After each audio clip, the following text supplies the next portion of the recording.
Hey there, thanks so much for joining us on Crossroads Politics this week here on WTHR+. I'm Dustin Grove. The legislative session is over, but the repercussions are now being felt. Hoosiers are beginning to feel the impact. That includes the Indiana University community, specifically how the Board of Trustees is selected. That process has changed, and critics this week are crying foul. I'm joined here in studio by our State House reporter, Emily Longnecker. And Emily, those changes were signed into law on Tuesday, right? The governor signed it Tuesday? Yep, Tuesday they were. The governor signed them, and 24 hours later, less than 24 hours later, these changes were in the state's new budget. But this new lawsuit from the ACLU of Indiana has nothing to do with spending. The lawsuit is over some language added into the budget in the final 24 hours of session. That language gives Governor Braun the sole responsibility of appointing all 9 members of the IU Board of Trustees. Before the change, alumni voted to elect 3 board members, with the governor appointing the rest. I'm very proud to say that I'm an alumnus of Indiana University. So proud that Justin Vassell, who got his PhD in physics at IU, hoped to sit on the Board of Trustees. This past spring, Vassell collected the 200 signatures from alumni he needed to run for one of 3 spots on the board, elected through a vote by alumni. The alumni have a lot of vested interest in the success of Indiana University, and they ought to have a say in the direction that the university is going in. That election was supposed to start June 1st and run through June 30th. But Wednesday morning, Vassell says he got an email saying the election was canceled. The announcement comes a day after Governor Braun signed the budget into law. Within that budget, a provision that now calls for the governor to choose all 9 members of IU's Board of Trustees. Wednesday morning, the ACLU of Indiana filed a lawsuit against the governor on behalf of Vassell. The lawsuit calls on a judge to allow the election to proceed, alleging that the new legislation is unconstitutional because it targets only IU, with no mention of the state's other public universities. Pretty easy to understand. The question is, here you have 5 public universities all allowing for input in trustee selection, and now IU's been cut out of that, and there's no reason to treat IU differently. Now, under the new changes, the governor is also allowed to get rid of any member of the Board of Trustees for any reason. An IU spokesperson said they would not comment on pending litigation and confirmed that the election would not take place. It was supposed to start June 1st. It's not going to happen now. Okay, how does this compare to other public universities in the state? Okay, so none of the other states' public universities have elections to select board members, but all have alumni associations that get some kind of say in recommending or choosing some members of their board of trustees, but the governor ultimately has the final say. And what's the governor say about the lawsuit? Okay, so the governor's office declined to comment on that, and again, so did IU. But in comments the week before, the governor did point out that very few IU alumni actually take part in these elections. All right, Emily, thank you. I know you'll stay on top of it. I want to bring in our friend editor Nikki Kelly with the Capitol Chronicle. This wasn't a huge surprise, right? I mean, people kind of anticipated this lawsuit would probably be coming. Yeah, I mean, I think I expected it, especially after the way the process played out and how there was no public testimony. Now, I will say that generally, you know, when you go after something as special legislation, which is what this lawsuit does, it's a very tall hill to climb legally, and our Supreme Court or courts have, you know, usually given deference to the legislature on that. But, you know, it is interesting that they can show that the 4-year institutions, you know, the IU is being treated differently. Okay. How long do these suits usually take to get through the system? I mean, it's not overnight. To get fully through a system. I assume they'll be asking for some sort of injunction that would allow them to go ahead and have the elections. I do want to point out that they seem to be making the proponents, who, by the way, the fascinating thing about this is no one's admitting where the idea came from. Yeah, we had never heard that, did we? Yeah, and the fact that IU trustees or the IU president's office has never commented, I think says a lot without saying anything. I think that means they're okay with the change. But, you know, the Purdue, for instance, people kept saying, well, only 1.7% of the alumni vote. Well, I don't know how many actual votes that means, but the Purdue state law, for instance, says that they have an alumni meeting and they choose. So I don't know that it matters if it's a literal ballot versus you show up at a meeting. The idea and is vote. they still have a say. The point is they still get to choose their alumni representation. Okay. I want to switch to another topic the Capitol Chronicle covered this week. The end of the so-called Sun Bucks program. You may have seen a headline about this. This provided food for a lot of Hoosier families, right? So what's up with this? What happened? So 669,000 kids were covered by Sun Bucks, which is basically a program to make sure kids are getting nutritious food over the summers. So during the school year, they're getting it at school, but during the summers, maybe having a little more difficulty. And so it's a little confusing. And to be fair, the state governments, we contacted 3 different agencies and they're just not responding. So it's basically seems like in February, they sent a letter saying we're opting out. Then in March, they sent a letter saying, whoa, we think we want to be involved now. But they're not on the USDA list. I don't know if it's because they tried to do it past the deadline. Right, I was going to say maybe they just missed the deadline. Well, but so the deadline was February 15th. They sent a letter February 20th saying we're not participating. Then they sent a letter in March saying we'd like to participate. We have all the infrastructure in place and we can do it because we did it last year. So it just seems like maybe this might be one of those things that got lost in the transition shuffle, of administrations. But it's real sad for children in the state who need that nutritious food. It's not just whether you have access to food, it's whether you have access to nutritious food. Right, because a lot of students, and 669,000 students, and that's in Indiana? Yes. That's a lot of kids. It is. Who, we know they're going to get a nutritious meal or the opportunity for one every day at school during the year. Summer is really where this kicked in to help them out. And there are, just for anyone out there who might need this, there are places where you can still go during the summer through a separate program for sit-down meals. The problem is that there are limited options. They're usually clustered around urban areas, so it's a little harder in rural areas to find a place for that, which is why the Sun Bucks, which is essentially like an EBT card, it's not the exact same, was helpful in that manner. Yeah, and we forget about it's not just urban kids, it's a lot of rural kids in poverty in Indiana. All right, stay right there. We're going to come back to you in just a minute. In the meantime, a community on the east side of Indianapolis says it's running out of money, and they are blaming a deal with the city that's old enough to graduate from high school. Still ahead, why Warren Township says that deal has to be renegotiated at some point. Plus, that's a key component of government is providing public safety. lawmakers didn't get everything they wanted this legislative session. Emily shares her conversation with Speaker Todd Houston, looking at the wins and the missed opportunities. But first. Right, and nothing we can do about this year, but try to cut somewhere else.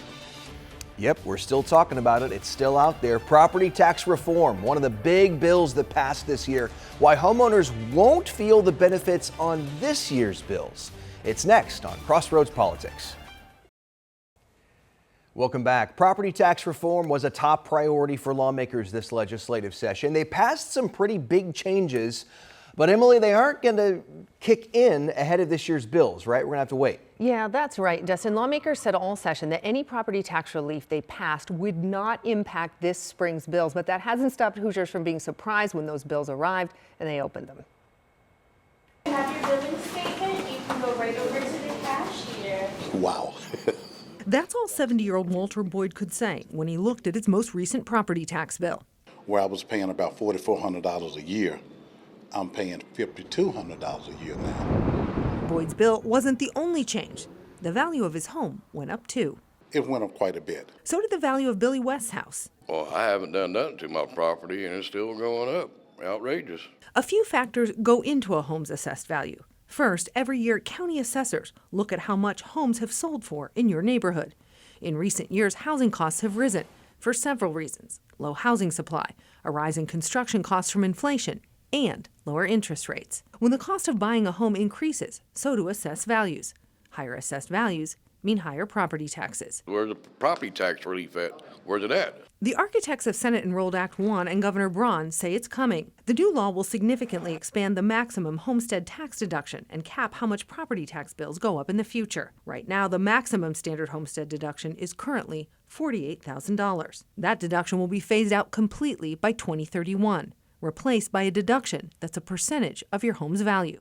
In 6 years, homeowners will pay property taxes based on just over 30% of their home's value. But for Billy West, even the relief promised to start next year is a long way off. Well, I might get, $300? What, I'm gonna get $30 off? What, enough for 2 cases of beer? Walter Boyd lives in the here and now, and reminders that everyone's tightening their belts, including local governments and schools that receive property taxes, are little comfort. Can't tighten no more. I can't hardly breathe. Okay. Now, if you have questions about how much your home's been assessed at, you can appeal that through your county's assessor's office. The deadline to do that is June 16th. Dustin? All right, thanks, Emily. So it's interesting to hear from Hoosiers because, we have heard for months, okay, we're going to get property tax relief. We're going to get, and then the bills come out and then it's not there. But that just doesn't happen overnight. Yeah, the timing is really rough for lawmakers because, they passed this bill and they trumpet all this thing and then they got a two shot against them. The bills for this year are due, and then just this week we got our assessments. Yeah. So they're, everyone's seeing their assessments go up, so they know next year's bills are going to be problematic, and they did nothing on the assessment front. So it definitely hurt lawmakers the way the timing played out because they're not going to see the relief for so long. And you hear from that man in the city county building saying, because we heard state leaders say historic property tax relief, right? And then he says, it's going to be enough for a couple of packs of beer. Thanks. Yeah, I mean, it depends on the value of your home Sure. and things like that. But, I think, and also it's the whole issue of, is it an actual reduction or is it a reduction in the increase? And right. so that will remain to be seen in our bills next year. Do you think that state lawmakers have said, okay, we've taken care of property taxes, we're done, or do you think they'll revisit this? I think lawmakers will pretty much put a check mark by it and want to move on. But Governor Braun, of course, he came out so forcefully and his supporters are pretty mad. They think they didn't get what he promised. So he's already saying, this is step one, we're going to do more. So it'll be interesting if he can push lawmakers along the way because they probably feel like they got a lot done and they can move on. This will be a litmus test for his power and his influence because in Indiana, the power of the governor really, it's weaker than in other states. Yeah, Indiana has a very weak governor position because of, our veto override margin and just some other issues. And so, he would have to spend a lot of political capital. Yeah, influence with the Speaker of the House and the Senate Pro Tem President. We're going to hear from Speaker Todd Houston still ahead. Nikki Kelly, as always, thank you very much. Thank you. Appreciate your time. Income taxes are a hot topic this week in Warren Township, and concerns that the township is going broke. That's what the trustee says, and it all has to do with an 18-year-old agreement with the city of Indianapolis. This is a story published this week by Mirror Indy, and reporter Darian Benson joined us earlier this week here on 13 News to talk about it. Here's our conversation. So back in 2007, Warren Township signed an agreement with the city, basically handing over their fire department to the city, kind of merging that. And then in return, Warren agreed to take a little more than 30% or retain a little bit more than 30% of their income taxes to actually help run the government.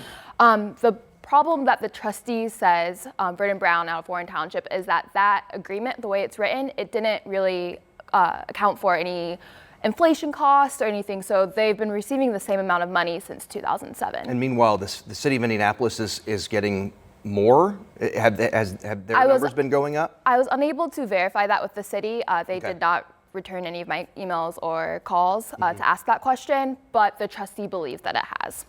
What kind of programs does the trustee say are on the line here? What are people in Warren Township missing out on right now or in danger of missing out? Yeah, so something I learned from this story actually is all what a trustee does and the township does. So they help out with food assistance, utility bills, if people need help paying those. They also help out with burials, cremations. They maintain cemeteries in the township. But because of, this problem of funding, he's had to reduce the amount of times people can ask for assistance. Previously, they were able to ask for assistance 3 times. This year, that's down to only 2. He's also had to make cuts for back to school clothing vouchers for kids, and decrease the amount of money he helps out with the local food pantry. Well, what's the city saying about this? Are they willing to renegotiate? That could be a possibility that could fix the difference. Yeah, so the mayor's office said that at this time they do not have any plans to renegotiate or address the agreement. Braun has been in contact with local city councilors on the east side to, try to drum up support to show that, this is affecting Warren Township residents. Is this something other townships are dealing with? I mean, I know other townships have agreements with the city, right? Yeah, so a few other townships have agreements with the city similar to Warren. But the way township is funded, it's also through property taxes.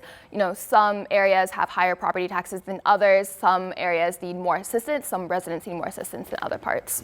Okay. All right. Well, thank you. Thank you for coming here to talk about your story. Important work that's going over there with Mirror Indy. Darian's story you can find there with Mirror Indy. We appreciate you being here. They're doing great work. Hyper-local journalism. Love it. Still ahead on Crossroads Politics. I came in the next week and I thought I'm going to at least have a couple days to breathe, and then I got the revenue forecast and the changes that took place and knew that there was no more breathing time. Oh, no kidding. Indiana Speaker Todd Huston shares his big take from the legislative session's breakneck finish when we come back. Welcome back. Speaker Todd Huston came into this year's legislative session with 8 priority bills, a full plate, and he passed all of them. Emily's back now. You sat down with the speaker this week. He's got to be pretty happy about this. How's he feeling? Yeah, he called this legislative session a success. He feels like lawmakers were able to get a lot done despite some hurdles. And some have said that it felt like 2 sessions, right? Before property tax, after property tax, before the revenue forecast, and after the revenue forecast. And the speaker agreed. Yeah, I think, when we got done with the property tax bill, I thought I was going to have a chance to breathe, and I came in the next week and I thought I'm going to at least have a couple days to breathe, and I got the revenue forecast and the changes that took place and knew that there was no more breathing time and it was going to be a sprint to the end, and luckily we were able to get there. I mean, first of all, we funded everything in the budget that we said was a priority for us. Balanced budget, continued to cut taxes, but we made sure we invested and properly and fully funded our Medicaid program, our Department of Child Services, Department of Corrections. Those programs are some of the biggest programs in the state. They also serve some of the most needy. Look, when it comes to school funding, we put 2% new money. We prioritize K-12 funding, but we also, Indiana's had a long history, a successful history. We fund students. We don't fund schools. And this, going to universal vouchers, just says every family across the state gets to choose where their kids go to school. It's been a very successful program for us. The academic results have been successful, so we think it's absolutely appropriate. And Dustin, while we were discussing the budget, I actually asked the speaker about the IU Board of Trustee changes we discussed earlier in the show. And like the governor, he pointed out that very few IU alum participate in those board elections. All right, so clearly a lot of wins for the Speaker of the House. You're never going to bat 1,000, though. What were the disappointments? So actually, one of those bills that he was disappointed in was a bill that they actually got through, 1006. And it originally had some money to help counties deal with the statewide shortage of deputy prosecutors. And by one estimate, the state is short something like 440 prosecutors, right? And the money to deal with that was taken out of the bill before it passed, something the speaker called a tough decision.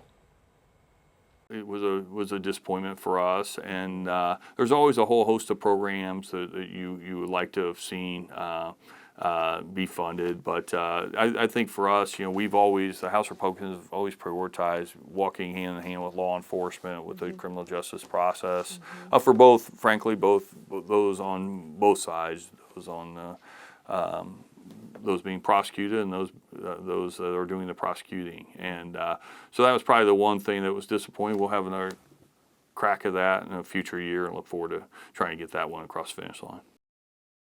Yeah, and based on our reporting as of late, that's really going to be some heat that lawmakers are going to feel next year. Absolutely. To increase funding for deputy prosecutors. Sounds like a lot to look forward to. Did he have any other hints about what we can expect next session? No, he said that they are still trying to figure that out right now. He said he usually gives lawmakers until May 31st just to kind of breathe and catch their breath, rest, and take some time for themselves. But they haven't even figured out really what they want to deal with in Summer Studies Committee yet. Okay, I know you're going to keep an eye on it. Thanks, as always. Appreciate it. Now you can catch your breath. For a few how about it? All right. Thanks again, Emily. And that does it for this week's episode of Crossroads Politics. You can watch us every week at 10 a.m. on Sunday or on demand anytime here on WTHR+. For Emily Longnecker and Nikki Kelly, I'm Dustin Grove. Thanks for watching. We hope to see you next time.